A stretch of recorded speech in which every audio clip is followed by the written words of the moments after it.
What's up, guys? Here are the predictions for UFC 287, headlined by Alex Pereira versus Israel Adesanya 2, or some people would say 4. And the card is pretty exciting, man. I mean, they have Ignacio Bahamondes in the early prelims. If he's in the early prelims, you know this is about to be a banger of a card. Kind of bummed out that Chris Barnett and Chase Sherman got canceled, and so did Michael Chiesa versus Li Jingliang. Yeah, those two fights were going to be crazy on this card. But we do have Gerald Mearshart on the card versus Joe Pyfer. Michelle Waterson, always a fan of her, versus Luana Pinheiro. Chris Curtis versus Kelvin Gastelum is a pretty interesting fight. Both guys try to get in the winning column here. And the whole main card is excellent. Raul Rosas Jr. versus Christian Rodriguez is the first test, real test, of Raul Rosas Jr. Christian Rodriguez is no joke, 8-1 record, good submission artist, should be a tough fight for both guys. Kevin Holland versus Santiago Ponzinibbio is a knockout waiting to happen. Rafa versus Adrian Yanez is a straight up old school boxing match. Gilbert Burns versus Jorge Masvidal, old school fighters going at each other. I'm surprised they never fought each other, even the lightweight division. They both were lightweights at the same time.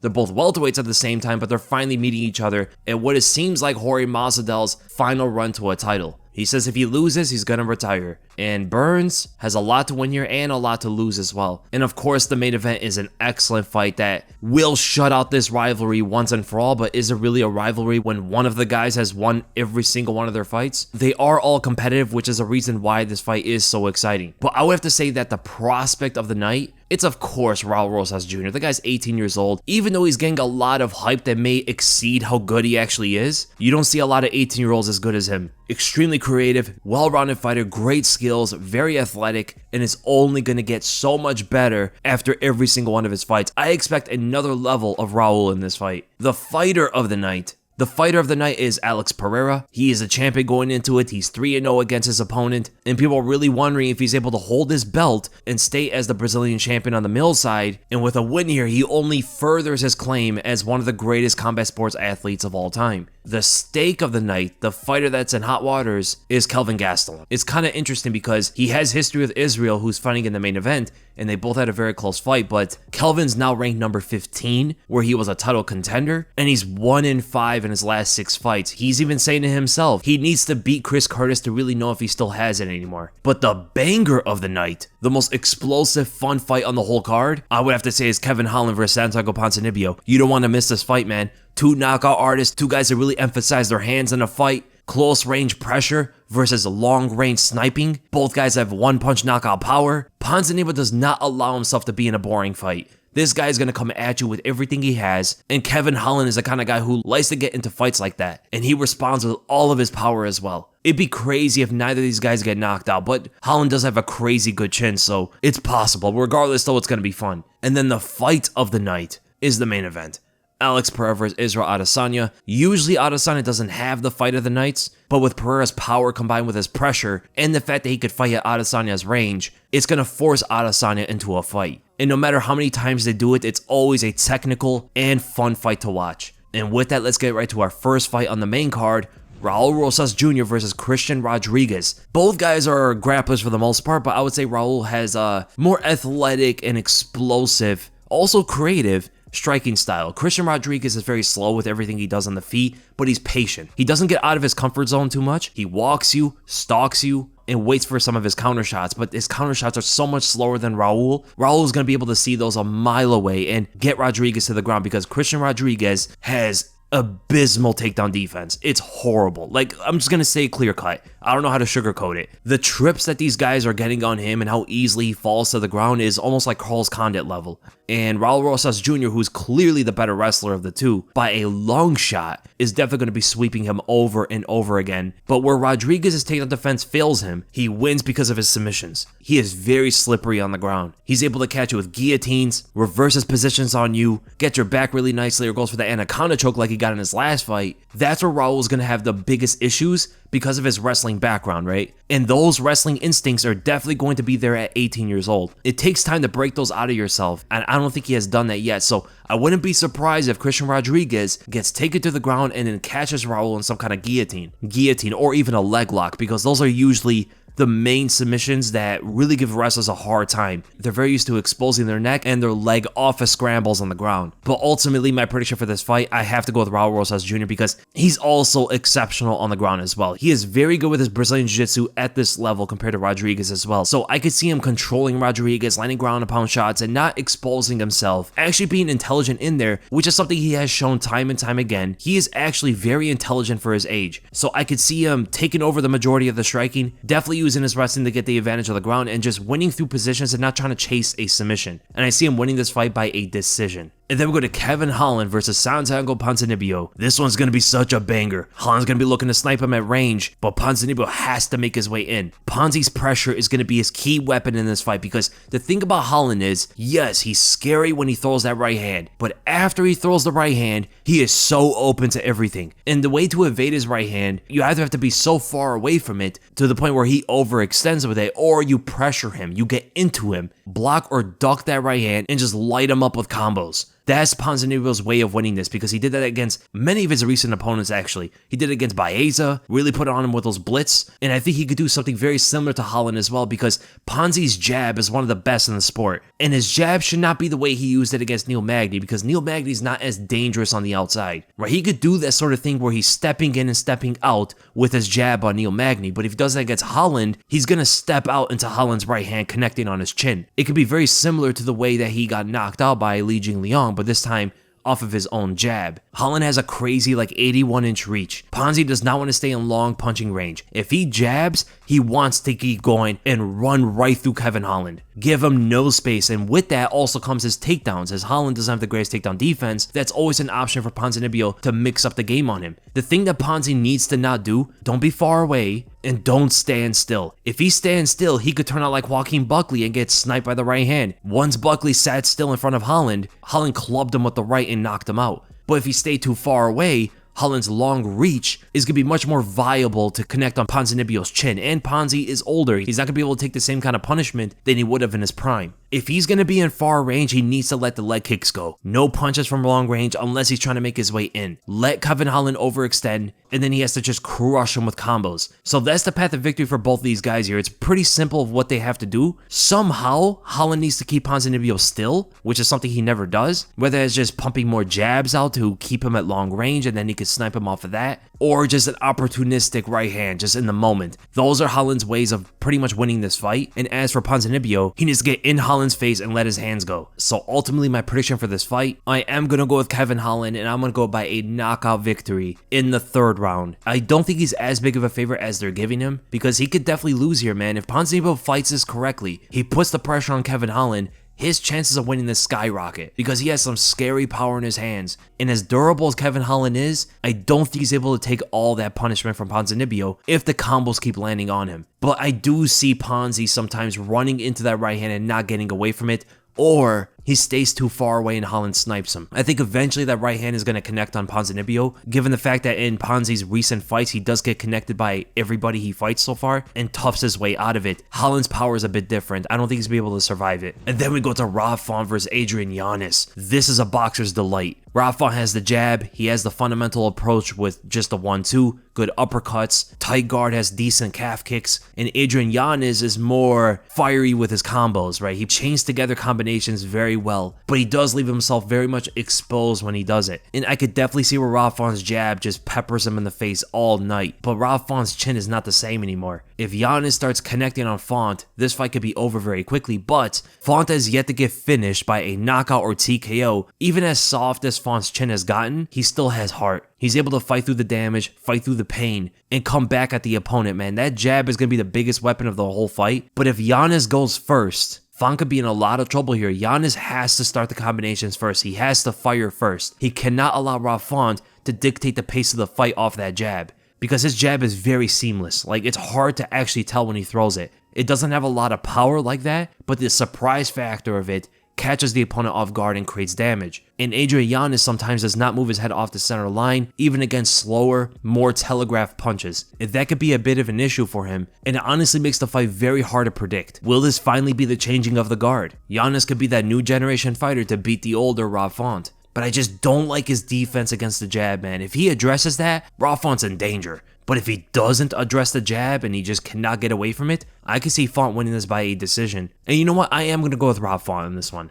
I like Adrian Yanez a lot. I do like his style more than Rob Font's, But I think Font's fundamental basic approach, connecting everything off of his jab, is just so effective, man. It was even effective against Chito. I mean, Font was landing some really good shots on Chito as well, who has great defense. And the jab is ultimately the big reason why I am going to go with Rob Font in that decision win. And then we go to the co-main event, Gilbert Burns versus Jorge Masvidal, and what can be Jorge's last fight of his career if he loses this. A lot of people are not giving Jorge much of a chance here. I mean, Gilbert Burns is like a 4-1 favorite. That's insane. But you have to put together the facts of the situation. Gilbert Burns, one of the best Brazilian Jiu-Jitsu artists in the welterweight division, but Jorge survived scrambling with Demian Maia, who is a level above Gilbert Burns in almost everything when it comes to Brazilian Jiu-Jitsu. But Jorge is much older now, and it seems like his focus is on other things than just fighting Gilbert Burns. I mean, he has his other promotion going, he has many opportunities outside of the sport, and that's the reason why he said he might retire after, because he's pretty much set outside of it. He might not be as hungry as he used to be when he fought Demian Maia. Gilbert Burns, though, doesn't have a good chin, and Jorge Masvidal is one of the deadliest punchers in the division. He's scary fast with his hands and very sneaky with his hooks and overhands. Gilbert Burns also runs into punches and doesn't get his head off the center line. But Jorge doesn't do well against pressure. But Jorge has decent takedown defense, at least comparable to what Gilbert Burns can dish out. Burns has decent wrestling when he fights like Neil Magny or Wonderboy, but does he have good enough wrestling to take down Jorge Masvidal? That's the question here, because Jorge has defended some takedowns against Kamaru Usman, Colby Covington, much better wrestlers than Gilbert Burns. And those are some recent fights too. He didn't defend all the takedowns, but he did defend some of them and even got up from the bottom for most of them. But the big difference between those wrestlers and Gilbert Burns is, yes, Burns is going to have a harder time taking the fight to the ground compared to them, but if he gets it to the ground, Jorge's going to have a much harder time of getting up from under Gilbert Burns. And Burns also has good power in his hands as well. He can hurt Jorge, but Jorge's just a better boxer overall. He's a better kicker. He's a better puncher. He has better counters. If he dictates the pace of the fight, he really takes over. I actually like Jorge Masvidal as an underdog in this one, considering how big of an underdog he is. Just looking at it stylistically, Jorge has a big chance of beating Gilbert Burns. It's actually one of the harder styles for Burns to fight in this welterweight division. A guy who has decent takedown defense, great submission defense, better boxing, better kicks, and your chin is not going to be able to withstand Masvidal's biggest punches. The thing that goes against Jorge, though, is the mentality of it. Is he distracted? And he's 39 years old. If he was younger, and we know for a fact he's hungry, I would actually probably pick Jorge to win this. But with those X factors in here, it's kind of tough to decide. So ultimately, my prediction for this fight, man, it's tough. Because I could see Burns submitting him, but I could also see Jorge knocking Burns out. You know what?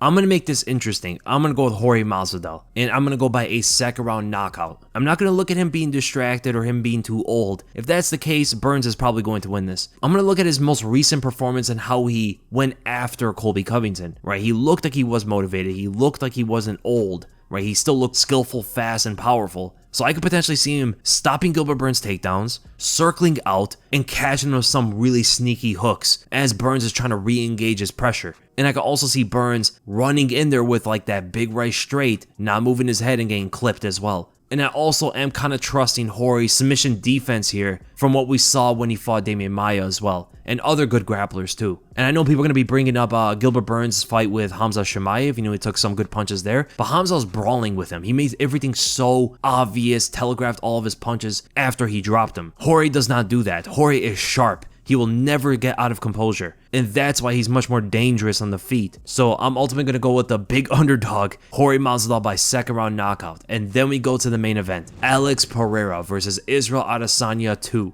We saw this fight 3 times, and they weren't too different from each other. Just a little bit of wrestling in the third fight for the MMA fight, but like the striking was very similar to what we saw before. And every single time, even though Israel starts very strong, and his right hand is his moneymaker, that straight right is the thing that keeps catching Pereira, Pereira's always able to come back every single time and put more damage on Israel Adesanya. So people are going to be saying, you know, Pereira took some damage in the third fight. Adesanya took even more damage than he did, not only to the head, but also to the legs. And we know that's like a constant problem for Adesanya. It might be because of how skinny he is, but when he fought Jan Blachowicz and now fighting Pereira, he hurts his legs by getting checked, and with the opponent throwing leg kicks of their own at him. I could see that's where the size difference is really affecting him here. The only reason Adesanya even took Pereira to the ground in that third fight was because Pereira made a mistake going for a crazy trip that he should not have gone for. If he didn't do that, Adesanya doesn't take him to the ground. Pereira was the one that took Adesanya down, forced him to the ground. Not because something Adesanya did that he shouldn't have. No, Pereira shot a double leg and took him down. And we might see more of that from Pereira, so we know Pereira has the skill to change levels and take Adesanya down because he does have that big size advantage. And not only that, he can knock Adesanya out at any given moment. Pereira has the scariest power we've probably ever seen in that middleweight division. Only like Dan Henderson's comparable. But the thing is, Pereira's not just powerful. I see a lot of people go into that narrative that, Pereira just has a lot of power. No, he is extremely technical, like top tier technical. His leg kicks are pretty much impossible to see coming because of how his stance is. His body's so square to you, he just snaps his legs out there from his stance, and they're very hard to tell from coming. Not only that, his jab is as well, his right straight is very sneaky, and even his left hook, he's not cocking it. Like, there's no telegraph to anything he does. Everything is so perfect in form, and he generates so much power because of it. But ultimately, yeah, like, what does Adesanya do differently? He has the right straight. That's really all that's working for him. It worked for him for all 3 fights. That's the only punch he really hurt Pereira with. Ever. But Pereira is able to hurt him with many different kind of attacks. He's able to find home the leg kicks. He's able to find home the left hook, find home the right straight, the uppercuts. He finds so many more openings on Adesanya than Adesanya finds on him. And what's easier to get prepared for?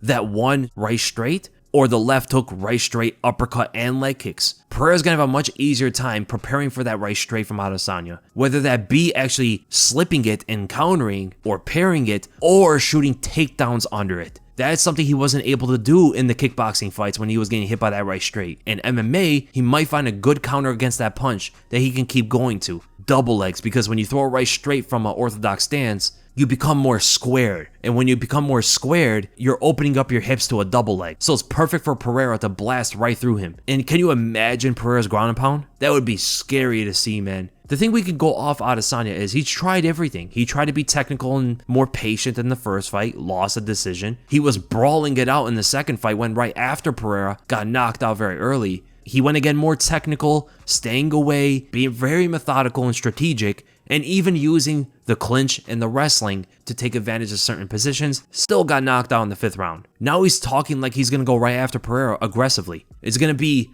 a repeat, like it's a pattern. First fight, technical and staying back. Second fight, brawling. Third fight, technical, staying back. Fourth fight, brawling. Is that how this is going to go down? I think it might actually be a better chance for him to win too. He knows that he can hurt Pereira early. He's done it in 2 different fights. So if he could just capitalize on those moments, capitalize after hurting Pereira, and try to get it earlier, because in that 3rd fight, he was waiting a lot for the right hand to land. Now, chasing a knockout can get you knocked out yourself. That is very true, so he can't be too reckless, but he should be at least pressuring more. Do not allow Pereira to back you up. That's Adesanya's probably biggest chance of winning this fight. He needs to actually get kind of aggressive here and capitalize on the moments that he can hurt Pereira, but it's going to risk himself getting hurt too. So ultimately, my prediction for this fight, I am going to go with Alex Pereira, and I'm going to go by a 2nd round knockout. I think the mental advantage is going to Pereira. I think that's probably the biggest aspect of the fight. As you know, fights are more mental than anything else. Adesanya is going to a place of like, I have nothing to lose now, and that can make a very dangerous Adesanya, but also a reckless Adesanya, just like the 2nd fight was. He lost that 1st fight, went out reckless in the 2nd.